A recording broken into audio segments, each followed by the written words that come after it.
Hey guys, it's Holly from Cape Cod Creatures, and I am here today to do my year ahead spread. I know I'm late to this party, but it is my birth month, so I get to be fashionably late.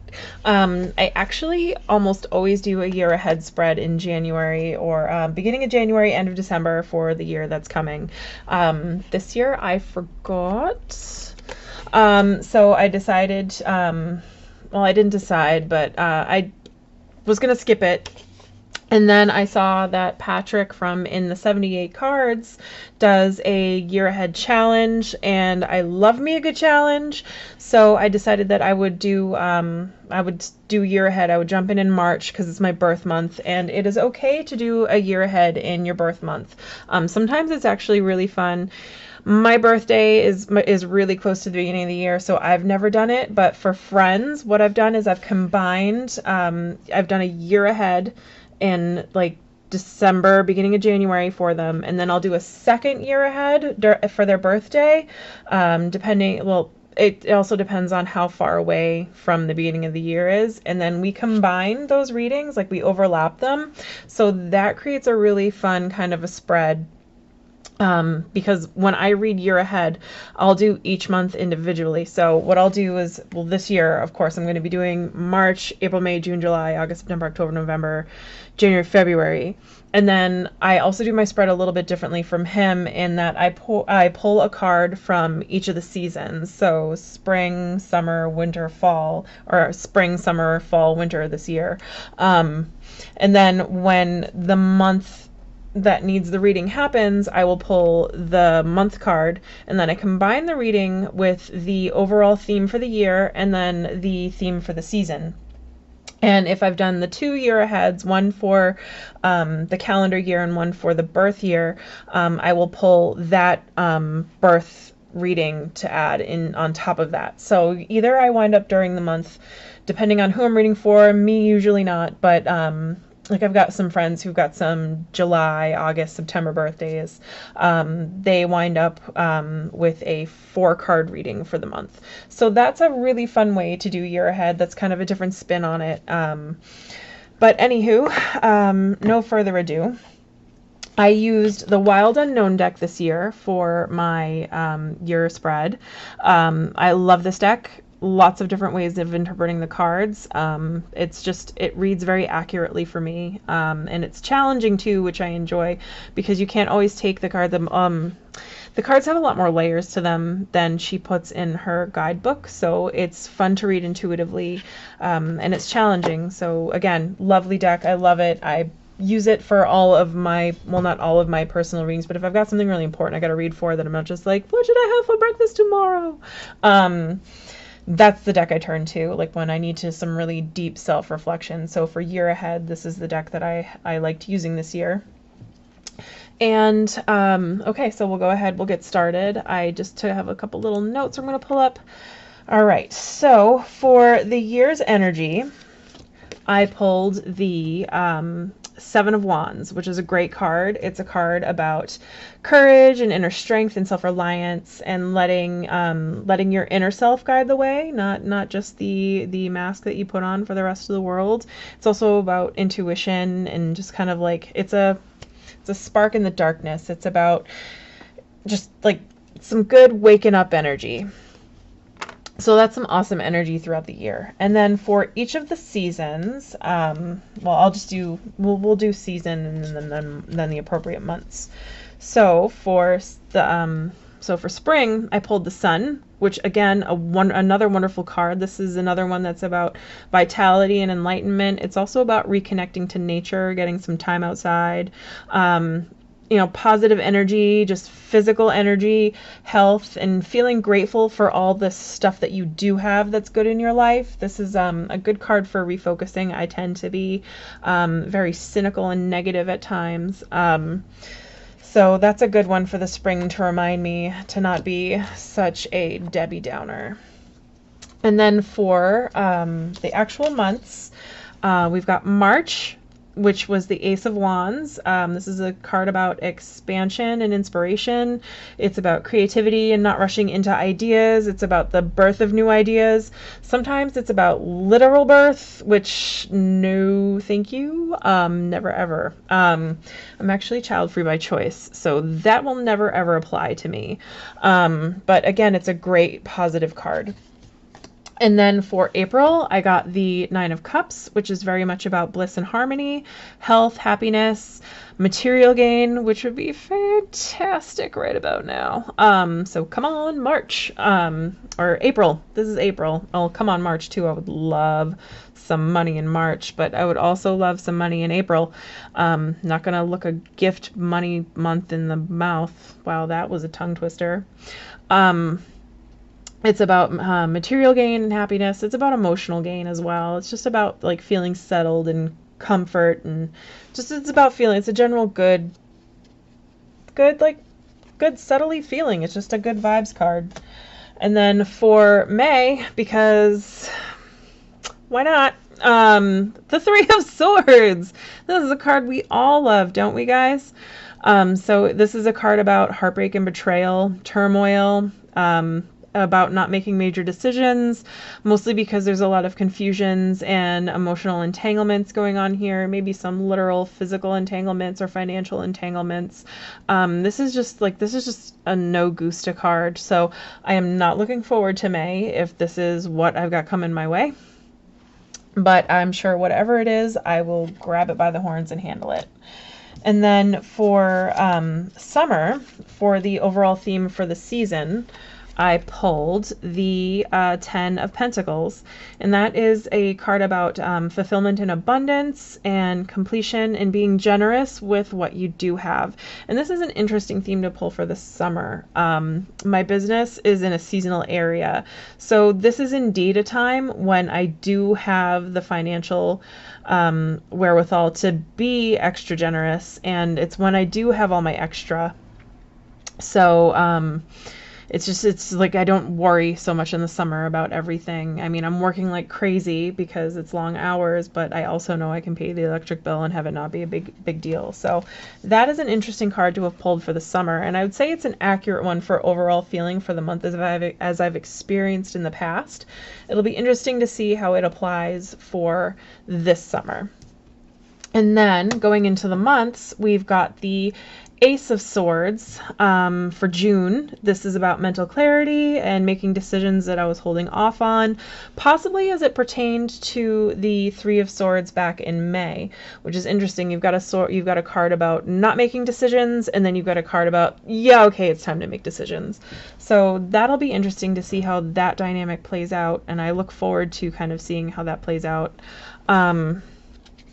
And then in July, I got the Daughter of Wands, and that is actually, the Daughter is equivalent to a page. For those that don't know this deck, she doesn't do page, knight, king, queen, king. She does daughter, son, mother, father.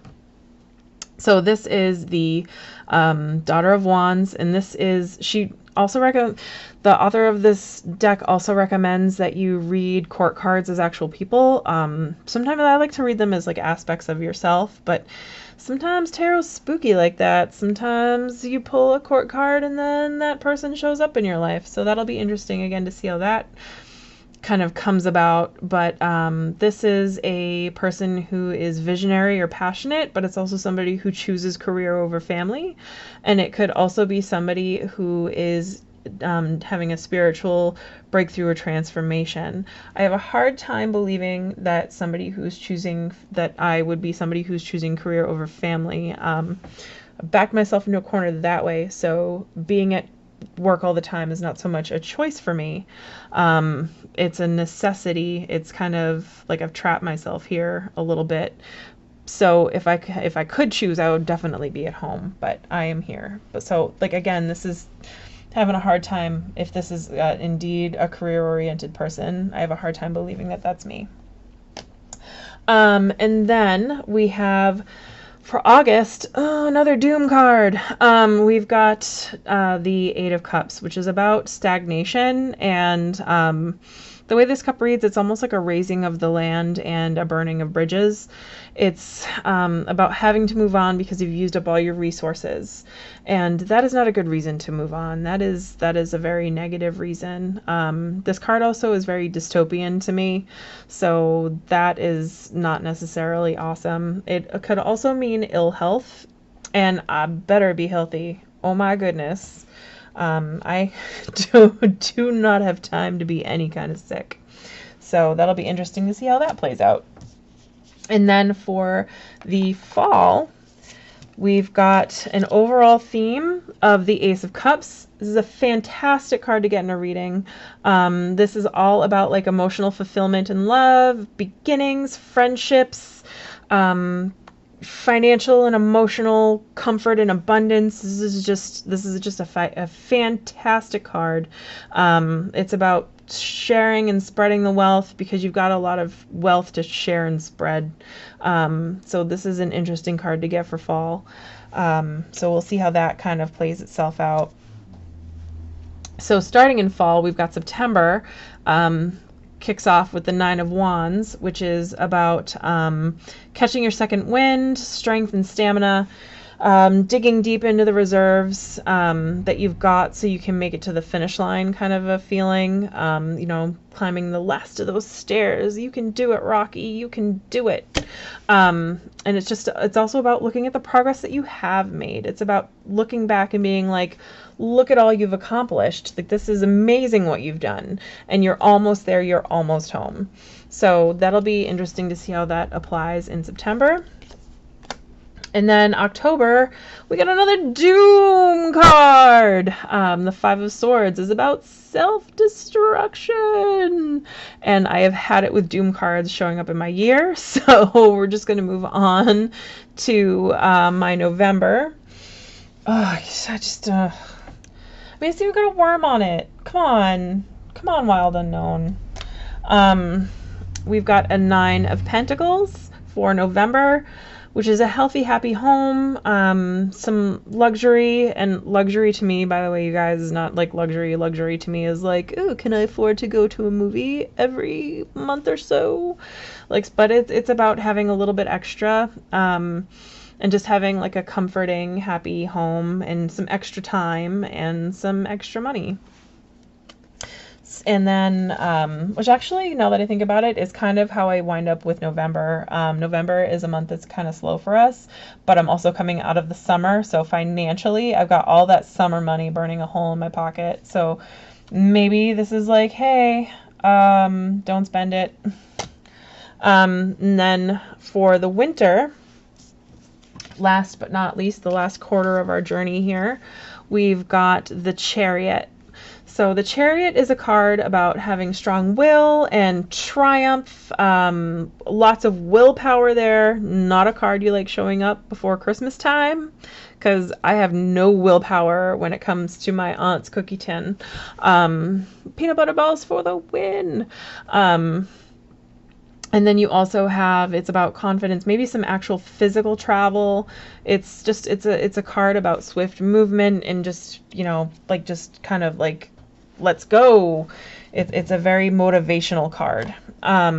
So we start December off with all that motivation, and for some reason we get the Five of Pentacles, which is about sadness and worry. It's illness, anxiety, financial troubles. Just, you know, like this rose is very wilted and depressed. So that's interesting to get for December. And this is a card that I actually really enjoy in this deck. I didn't used to see it the way that I see it now, until I had an intuitive tarot challenge that I participated in. And now when I look at this card, what I see is a card stuck at the bottom of like a pit or a chasm, and it's, you know, trapped in darkness. There's no way it could possibly reach out of it. There's no way it could get itself out of this. And then there are 5 people looking down over the edge at it, almost like it's in a zoo or something, but in like a really sad, not like a fun zoo, like one of those really terrible, like abusive zoos. So this is an interesting like card to pull for December, but it doesn't, I've never really gotten really good vibes off of this card. And then for January, we get the Eight of Pentacles, which is about craftsmanship and skill. It's about mastering a skill or a hobby, hands-on kind of a stuff. And this is an interesting card to pull for January for me because that is actually one of my slowest times of the year. And it's when I finally do have times to get back into my hobbies and stuff because, you know, I'm in retail in a beach community. I think I already said this, but, you know, the summer's crazy. Fall is a little less crazy. Winter gets crazy again, you know, like the holiday time gets crazy again. And then January, it's like somebody puts on the brakes big time. So that's when I get to start doing like my mask making and stuff again. So that's an interesting one to have pulled for January. And for February, bringing us back around to the end of my year, we've got the Hierophant. And this card, sometimes the majors are read as actual people, sometimes not, but this card is about tradition and knowledge. Like in this deck, she focuses more on the mentoring and the knowledge aspect of the Hierophant, but traditionally it's also about tradition and conformity and religion and just, you know, community values, like that kind of a thing, like being a good citizen. So this is an interesting one to pull for February. I would also like to note this is the only out of all of the month cards, this is the only card from the major arcana that I pulled. Normally when I do a reading for myself, I get a lot of major players. So it was really interesting to see that even for the overall theme of the year, I got all pips and like maybe I think I got one court card. So I got all pips, and then this guy finally shows up in February, and then the only other time we see major arcana is during the seasonal themes, and even then it was just two of them, the Chariot and the Sun. So that was interesting to see that I don't have that many major players for my year, which never happens for me. Like I said, I almost always pull the big guns. I don't know why. It's always just been that way. But so it's interesting to see like more subtle themes, more subtle cards for me. And then, okay, so we're gonna do my March reading now. Oh, this video is so long for whatever reason. Okay, so for my March reading, we've got the Ace of Wands was my March card. And then okay, so the Ace of Wands was my March card, and then for the spring, we've got the Sun, and for the year, we've got the Seven of Wands. So this is a Wands heavy reading. I don't know if you, yep, so it's a Wands heavy reading and a very fiery hand. So we've got all three of these are fire cards. These are all fire elemental cards. So that was really interesting to see for this reading. And this says very much to me between the Sun being about like getting out and enjoying nature and health and vitality and being grateful and waking up, and then the Ace being about expansion and inspiration and creativity again, and kind of slow burning into ideas and what have you. And then we've got the Seven of Wands, which is about inner strength and self-reliance and letting your inner self guide the way. This I kind of read as like March is my wake up and get going month. This is a like very much a get off your butt, start doing your spring cleanings, shake off your winter doldrums, and like, let's go. Let's get your brain fired up. Let's get your body fired up. Take your dogs to the GD beach. Take them for walks, clean your house. Time to start moving on any projects and stuff that you've got going on. If you've got any good ideas, now is the time. But also don't rush into, like I said, this isn't a card of rushing. This is, you know, maybe get going on it, but don't do it half-assed. So this is a very good reading for March, I think. This is a really good spring reading. This is a good, like, getting my birth year going, and that's it for March. And then I look forward to seeing the thing that I like about tarot so much is that these two cards, the year and the season, are going to change meaning so much when we apply the Nine of Cups in here, when we take the wand out. and turn this into a different reading. So that'll be very interesting to see how those energies play off of each other. But for right now, this is very much a get up and go. And that was my March reading. I look forward to coming back at the end of the month and kind of recapping how March has gone, how it pertains to this reading, and then doing my April reading. And thank you guys for sticking in with me for 20 minutes. And I wish you all a great rest of March.